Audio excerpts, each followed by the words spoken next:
नमस्कार दोस्तों, स्वागत है आप सभी का विद्याग्राम जीएम में। प्यारे दोस्तों, आज हम चर्चा करने वाले हैं जनन स्वास्थ्य से संबंधित कुछ क्वेश्चंस करने वाले हैं।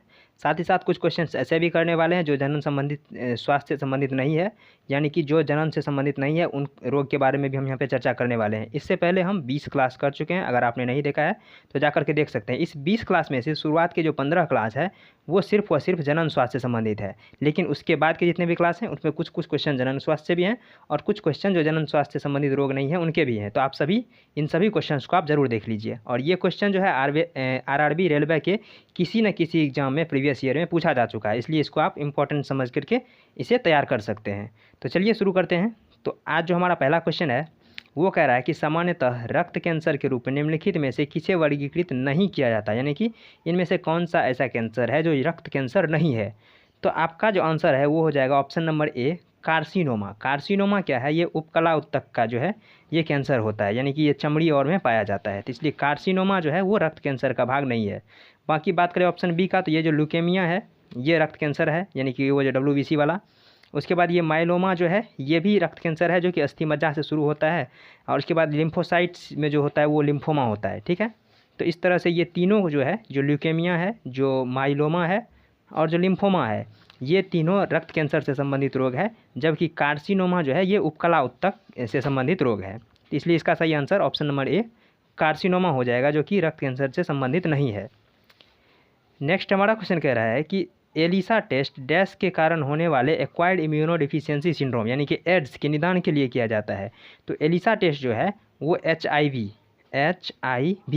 यानी कि ह्यूमन इम्यूनोडिफिशियेंसी वायरस, इसके बारे में तो कई बार हम चर्चा कर चुके हैं। और ये जो एड्स होता है इसका फुल फॉर्म होता है एक्वायर्ड इम्यूनोडिफिशियेंसी सिंड्रोम, वो फैलता है इम्यूनोडिफिशियेंसी वायरस के कारण से। ठीक है, और ये जो है इसे शॉर्ट फॉर्म में HIV कहते हैं। तो इसी एलिसा टेस्ट जो है इसी HIV वायरस के टेस्ट के लिए किया जाता है, यानी कि एड्स का पता लगाने के लिए एलिसा टेस्ट किया जाता है। ये जोस्टर वायरस, डेंगू वायरस और इन्फ्लुएंजा वायरस के लिए एलिसा टेस्ट नहीं किया जाता है। तो इसीलिए जो इसका सही आंसर है वो हो जाएगा HIV, यानी कि HIV जो है वो एड्स का वायरस है और ये इसके लिए जाँच के लिए एलिसा टेस्ट किया जाता है।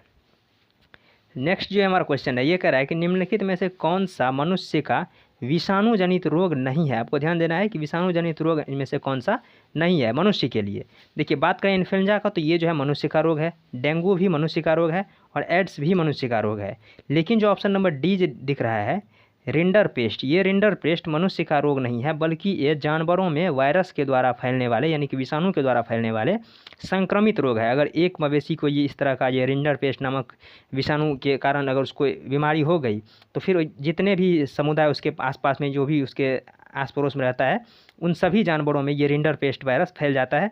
जिससे होता क्या है, इसके मुख में छाले पड़ जाते हैं, उसके फिर शरीर पर इस तरह से छोटे छोटे दाने निकल जाते हैं और फिर बहुत ही अधिक तादाद में पशुओं की मृत्यु हो जाती है। तो ये जो रिंडरपेस्ट है वो मानव रोग से संबंधित नहीं है, बल्कि ये मवेशियों में फैलने वाला रोग है। ठीक है, बाकी इन्फ्लुएंजा, डेंगू और एड्स ये मानव से संबंधित रोग है। तो यहाँ कह रहा था कि मनुष्य विषाणु जनित रोग नहीं है, इसलिए इसका सही आंसर रिंडरपेस्ट हो जाएगा, ये मनुष्य से संबंधित नहीं है। ठीक है, नेक्स्ट ये क्वेश्चन कह रहा है कि मच्छरों की एक विशेष जाति के काटने के कारण मलेरिया के संचरण की खोज के लिए निम्नलिखित में से किसे नोबेल प्राइज़ प्राप्त हुआ। यानी कि ये जो मलेरिया जीवाणु का जो खोज किया था, जिसके ये मच्छर काटने के कारण जो मलेरिया होता है, तो उसका जो खोज किया था वो किया था रोनाल्ड रॉस ने। इसी रोनाल्ड रॉस को जो है इस मलेरिया संचरण की खोज के लिए जो है इसे नोबेल प्राइज़ दिया गया था। तो इसको आपको ध्यान रखना है, बस इसको याद रखने की ज़रूरत है कि ये जो मलेरिया की खोज किया था वो कह सकते हैं कि रोनाल्ड रॉस ने किया था, जो मलेरिया से संक्रमित रोग होता है। इसका सही आंसर रोनाल्ड रॉस हो जाएगा।